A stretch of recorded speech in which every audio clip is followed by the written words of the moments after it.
السلام علیکم ورحمۃ اللہ وبرکاتہ۔ اعوذ باللہ من الشیطان الرجیم، بسم اللہ الرحمن الرحیم۔ رب اشرح لی صدری ویسر لی امری واحلل عقدۃ من لسانی یفقہوا قولی رب زدنی علما اللہم فقہنا فی الدین۔ آج کا لیسن 22 سے 23 سے 25 تک ہے۔ الم تر الی الذین، کیا نہیں تم نے دیکھا ان لوگوں کی طرف، اوتوا نصیبا من الکتاب، جو دیے گئے ایک حصہ کتاب میں سے، یدعون الی کتاب اللہ، وہ بلائے جاتے ہیں اللہ کی کتاب کی طرف، لیحکم بینہم، تاکہ وہ فیصلہ کرے ان کے درمیان، ثم یتولی فریق منہم، پھر منہ موڑ لیتا ہے ایک گروہ ان میں سے، وہم معرضون، اور وہ ہیں ہی اعراض برتنے والے، ذالک بانہم، یہ اس وجہ سے کہ بے شک وہ، قالو کہتے ہیں، لن تمسنا، ہرگز نہ چھوئے گی ہم کو، النار آگ، الا مگر، ایاما معدودات، دن گنتی کے، وغرہم، اور دھوکے میں ڈالا ان کو، فی دینہم، ان کے دین نے، ما کانوا یفترون،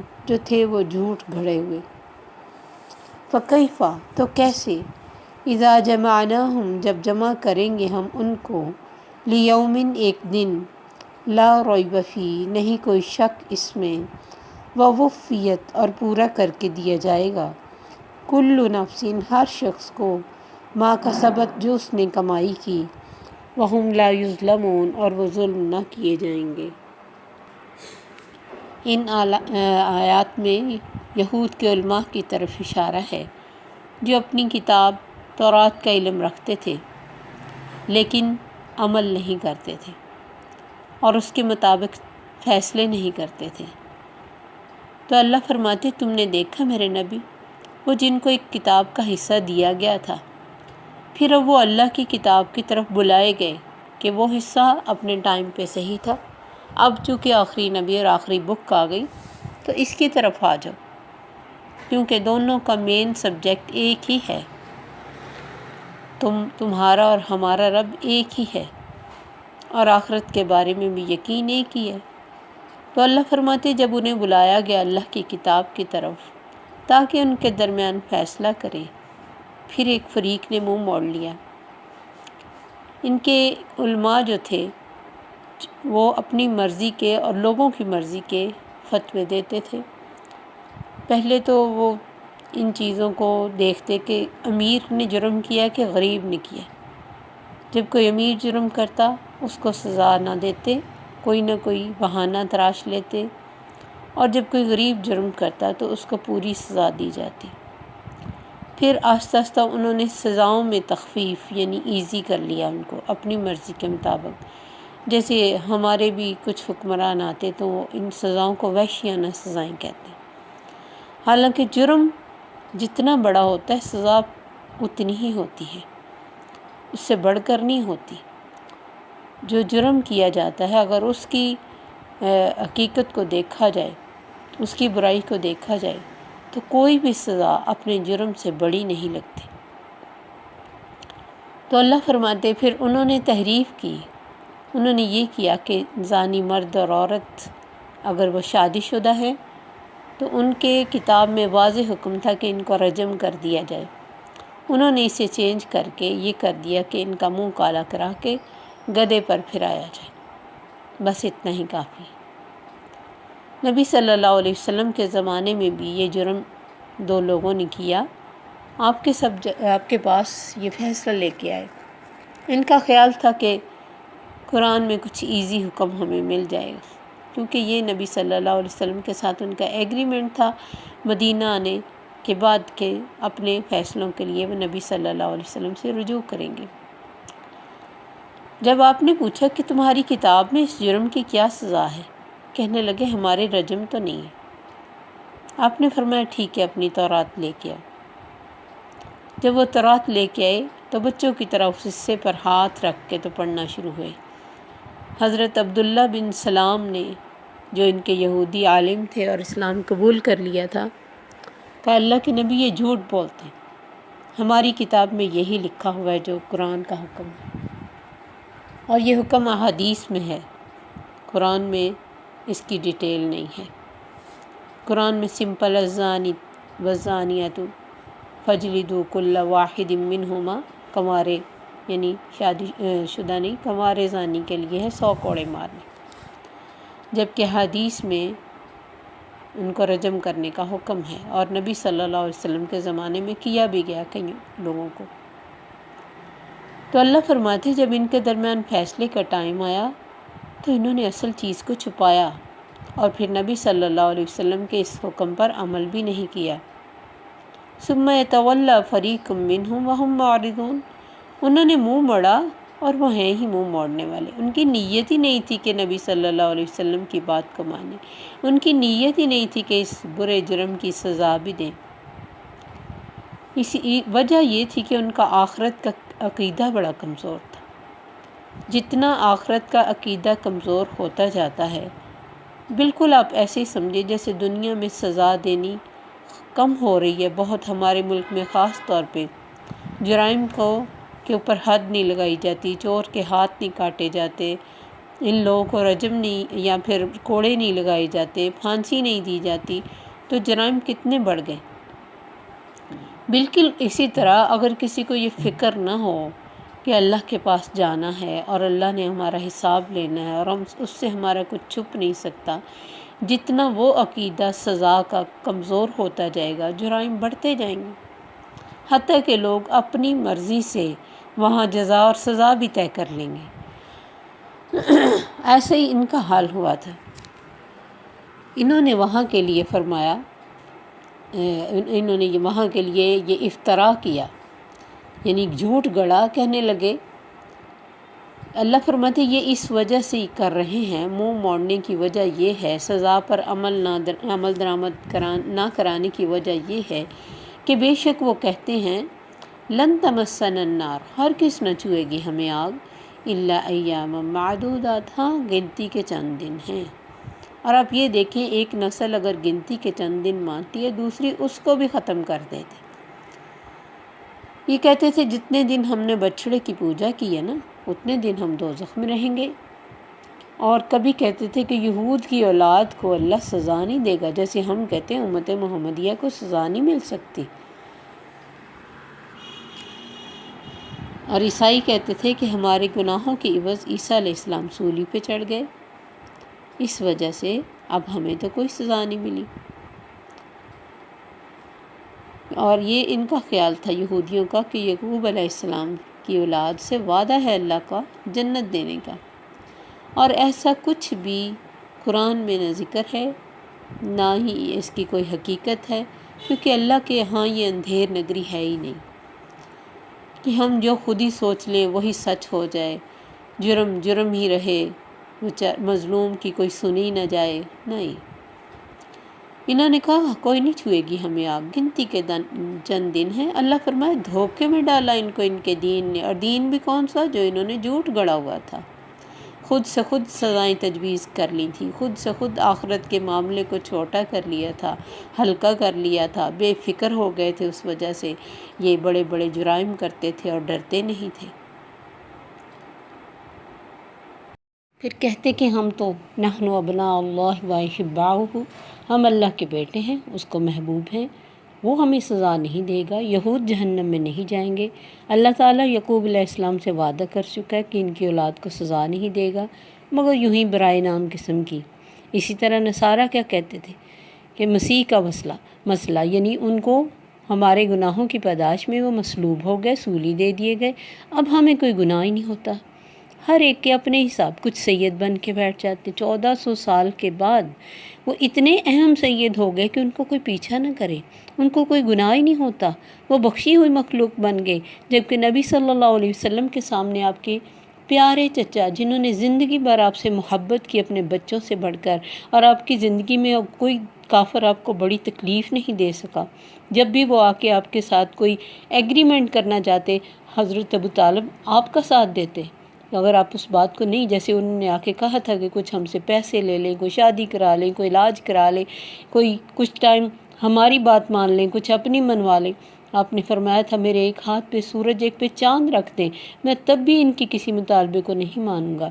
تو حضرت ابو طالب نے آپ کا ساتھ دیا تھا، بے شک مسلمان نہیں ہوئے تھے، تو کیا وہ سید خاندان سے نہیں تھے؟ آپ آخر وقت تک کہتے رہے چچا میرے کان میں ایک دفعہ کلمہ پڑھیے، میں آپ کی سفارش کروں گا، لیکن آپ اپنے دین پہ ہی مرے، دین پہ ہی گئے، تو اللہ کے آگے کبھی بخشے جائیں گے؟ کبھی نہیں، کیونکہ اللہ کا اصول ہے، اللہ کے اصولوں کو ہلانے والا کون ہے؟ یہ اللہ تعالیٰ نے قرآن میں فرمایا افنجعل المسلمین کالمجرمین، کیا ہم فرما برداروں کو اور مجرموں کو ایک جیسا کر دیں گے؟ ما لکم کیف تحکمون، تمہیں کیا ہو گیا، کیسی تم باتیں کرتے ہو، کس طرح کے فیصلے تم نے خود ہی سوچ لیے؟ کئی جگہ اللہ نے فرمایا کہ تم نے اللہ سے کوئی وعدہ لے رکھا ہے، ان یہودیوں سے کہا کہ تم نے کوئی وعدہ لے رکھا ہے کہ وہ تمہیں جلائے گا نہیں، تمہیں آگ میں نہیں ڈالے گا، اگر تو کوئی وعدہ رکھا پھر تو اللہ وعدے کو نبھائے گا، اور اگر ایسا کچھ نہیں ہے تو کس بیس پہ یہ بات کر رہے ہیں؟ ہم اب بہت سارے لوگ کس بیس پہ بیعت کرتے کہ ہمارے مسائل، ہماری تکلیفوں کا حل آپ کر دیں، آپ اللہ کے چہیتے ہیں۔ کس نے ہمیں آ کے بتایا کہ جس کی ہم نے بیعت کی اللہ نے اس کو بخشش کا سرٹیفکیٹ دے دیا؟ ہم سوچتے نہیں کس طرح کی حرکتیں ہم کرتے ہیں کہ وہ انسان جو دنیا میں جس کے صبح و شام کو ہم نہیں جانتے، جس کے ایک ایک لمحے کو ہم نہیں دیکھ رہے، جو ہماری نظر میں ایک اور گیٹ اپ میں آتا ہے، اصل حقیقت میں وہ کیا ہے ہمیں نہیں پتہ، اس کے بارے میں ہم نے اس کے کہنے سے یہ کیسے یقین کر لیا کہ میں تمہیں بخشا دوں گا، بس تم میرے ہاتھ پہ بیعت کرو۔ وجہ کیا ہے؟ ہم کچھ کرنا نہیں چاہتے۔ موسیٰ علیہ السلام کی قوم کی طرح دعا کرو، موسیٰ اپنے رب سے پوچھو۔ ہم یہ چاہتے ہیں ہماری دعا بھی کوئی کر دے، ہماری بخشش بھی کوئی کروا دے، ہمارے جرائم پہ پردہ بھی کوئی ڈلوا دے، تو یہ ہمارے سوچنے سے یہ سب کچھ نہیں ہوگا۔ اسی لیے اللہ نے فرمایا غرہم فی دینہم، ان کے دین نے ان کو دھوکے میں ڈالا، یہ کیسا دین ہے؟ اور ایک جگہ فرمایا وغرکم باللہ الغرور، اللہ کے بارے میں دھوکہ دیا تمہیں اس بڑے دھوکہ باز نے، شیطان نے، جس کے پیچھے لگ کے تم نے شرک کیے اور ہر طرح کی آسانیاں اپنے لیے تیار کر لی، اور کیسی چیزیں اپنے قبروں میں رکھوانے کی تقیدیں کر دیں یا پھر عادتیں ڈال دیں کہ ان کی وجہ سے ہم پہ کوئی عذاب نہیں ہوگا۔ کیسے ہوگا یہ سب کچھ؟ وہ سب کچھ جو ہم نے سوچ لیا وہ دین کیسے بن جائے گا؟ اللہ کتنی جگہ فرماتے کہ تم اللہ کو بتاؤ گے دین کیا ہے؟ کیا تم اس کو فیصلے تجویز کرنے کے لیے مشورے دو گے؟ ہم کیا کہتے ہیں؟ تاجدار حرم ہو نگاہ کرم، ہم غریبوں کے دن بھی بدل جائیں گے، والی بے کساں کیا کہے گا جہاں، آپ کے در سے خالی اگر ہم جائیں گے۔ ابو طالب تو خالی چلے گئے، وہ تو کچھ نہ لے سکے اپنے اس پیارے بھتیجے سے، تو خالی رہیں گے۔ نبی صلی اللہ علیہ وسلم سے محبت اپنی جگہ، ان کی عقیدت اپنی جگہ، لیکن عقیدت کا مطلب صرف باتیں نہیں ہیں، یہ نعتیں نہیں ہیں جو میوزک سے پڑھی گئی، جس میوزک کو سن کے آپ نے کانوں میں انگلیاں دے لیں، بلکہ وہ سنت ہے جس پہ عمل کرنا ضروری ہے، جس سے آپ محبت سے آپ کا دل بھرے گا۔ آپ نے فرمایا میں اپنی امت کے زیادہ ہونے کی وجہ سے خوش ہوں گا اللہ کے پاس۔ ایسی امت جس نے خود سے خود ہی اپنی نجات کے نسخے ڈھونڈ لیے، تو کیا وہ جو سب، اگر ہم نبی کی امت ہیں، جیسے وہ کہتے تھے کہ ہم اللہ کے بیٹے ہیں، ہم اس کے پیارے ہیں، ہم کیا کہتے ہیں؟ ہم امت محمدیہ کو اللہ آگ میں نہیں پھینکے گا، تو کیا وہ ابو جہل، ابو لہب اور اس وقت کے جو بے شمار کافر تھے وہ امت میں نہیں تھے؟ ان میں ہی آئے تھے نبی صلی اللہ علیہ وسلم۔ وہ امتی نہیں بن سکے جب تک وہ ایمان نہیں لائے، جب تک انہوں نے نیک عمل نہیں کیے۔ ہم سب کچھ کر کے امتی ہیں، ہم اپنی مرضی کے نسخے ڈھونڈ کر بھی امتی ہیں، ہم کوئی نماز نہ پڑھ کر بھی امتی ہیں، ہم جھوٹ بول کر، بے ایمانی کر کے، دھوکہ دے کے، دوسروں کے حق غصب کر کے، وراثت کھا کے امتی ہیں۔ ہمیں تو کوئی فرق نہیں پڑتا۔ تیرے لیے یہ دنیا بنی ہے، ٹھیک ہے، اللہ کے نبی کو اللہ نے بہت رتبہ دیا، اگر ساری دنیا بھی ان کے لیے بنی ہے، اللہ نے فیصلوں کا اجازت ان کو نہیں دی، اگر دی ہوتی تو سب سے پہلے اپنے چچا کو بخشاتے۔ اللہ تعالیٰ نے ابراہیم علیہ السلام کو قرآن میں بتا دیا وَاتَّخَذَ اللَّهُ إِبْرَاهِيمَ خَلِيلًا، میں نے ابراہیم کو خلیل بنا لیا، بیسٹ فرینڈ۔ اپنے باپ کے لیے کہا یا اللہ کتنا دکھ ہوگا، مجھے شرم آئے گی دنیا کے سامنے، میرا باپ تو دوزخ میں جائے اور میں جنت میں جاؤں۔ فرمایا ابراہیم تو پہچانے گا ہی کب؟ تجھے کہوں گا پیچھے مڑ کے دیکھو، ایک بچھو کی شکل بنا کے تیرے باپ کو دوزخ میں پھینکوں گا، کوئی نہیں پہچانے گا۔ اتنے پیارے دوست کی بات نہیں مانی، کیونکہ وہاں اللہ کا اصول کھڑا ہو جاتا ہے۔ اللہ اپنے اصولوں سے انحراف نہیں کرتا۔ دنیا کی طاقت اس کے اصولوں سے ہٹانے والی نہیں۔ ہم کون ہوتے ہیں؟ ہم ہیں کس باغ کی مولی؟ ہمارے اعمال کیا ہیں؟ کہاں ابراہیم علیہ السلام، کہاں نوح علیہ السلام، کہاں نبی صلی اللہ علیہ وسلم؟ منتیں کر رہے ہیں ایک دفعہ کان میں کلمہ کہہ دیں، نہیں کہا تو مجبور ہو گئے۔ اللہ نے فرمایا فَإِنَّكَ لَا تَهْدِي مَنْ أَحْبَبْتَ، میرے نبی جس سے محبت کرتا ہے تو اسے ہدایت نہیں دے سکتا۔ کئی جگہ فرمایا ان تستغفر لهم 70 مرہ، اگر ان کے لیے 70 بار بھی معافی مانگو، یہ جو منافقت پہ مر گئے ہیں، میں انہیں معاف نہیں کرنا۔ یہ اصول ہے اللہ کا۔ یہ اندھیر نگری دنیا میں ہے کہ جو اچھا لگتا ہے اس کو بچا لو، جو برا لگتا ہے اس کو پھنسا دو۔ اللہ کے ہاں یہ سب کچھ نہیں ہے۔ وَلَا يُظْلَمُونَ فَتِيلًا، وہ ایک کھجور کی گٹھلی کے اندر جو بریک جھلی ہے اتنا بھی ظلم نہیں کرتا، دھاگے برابر ظلم نہیں کرتا۔ اس دھوکے سے ہمیں باہر آنا ہے۔ اس لیے اللہ نے ساتھ ہی فرمایا کیسے ہوگا یہ سب؟ یہ جو جھوٹ گڑا ہوا دین ہے، وہ اس وقت اس کی کیا حالت ہوگی جب اللہ وہ دن کو لے آئے گا جس میں کوئی شک نہیں۔ یہ قرآن لا ریب فیہ، وہ دن لا ریب فیہ، اللہ کے اصول لا ریب فیہ۔ وَمَنْ أَصْدَقُ مِنَ اللَّهِ قِیلًا، اللہ سے سچا کون ہے بات کرنے میں؟ اس نے جو کہہ دیا وہی حقیقت ہے۔ تو جب اللہ فرماتے اس دن کو لے کے آئیں گے جس میں کوئی شک نہیں، وَوُفِّیَتْ كُلُّ نَفْسٍ مَا عَمِلَتْ، ہر نفس کو ما کسبت، ہر نفس نے جو کیا ہوگا پورا کر کے دیا جائے گا، کوئی ظلم نہیں ہوگا۔ تب کیا کرو گے جب یہ ساری امیدیں ڈھیر بن جائیں گی، مٹی کا ڈھیر، صحرا کی ریت؟ کیا کرو گے اس وقت؟ وَلَا تَزِرُ وَازِرَةٌ وِزْرَ أُخْرَىٰ، کوئی کسی کا بوجھ نہیں اٹھائے گا۔ کسی بڑے کی نیکی کسی چھوٹے کے کام ایسے نہیں آ جائے گی۔ جتنا کسی نے عمل کیا ہوگا نہ کم کیا جائے گا نہ زیادہ کیا جائے گا۔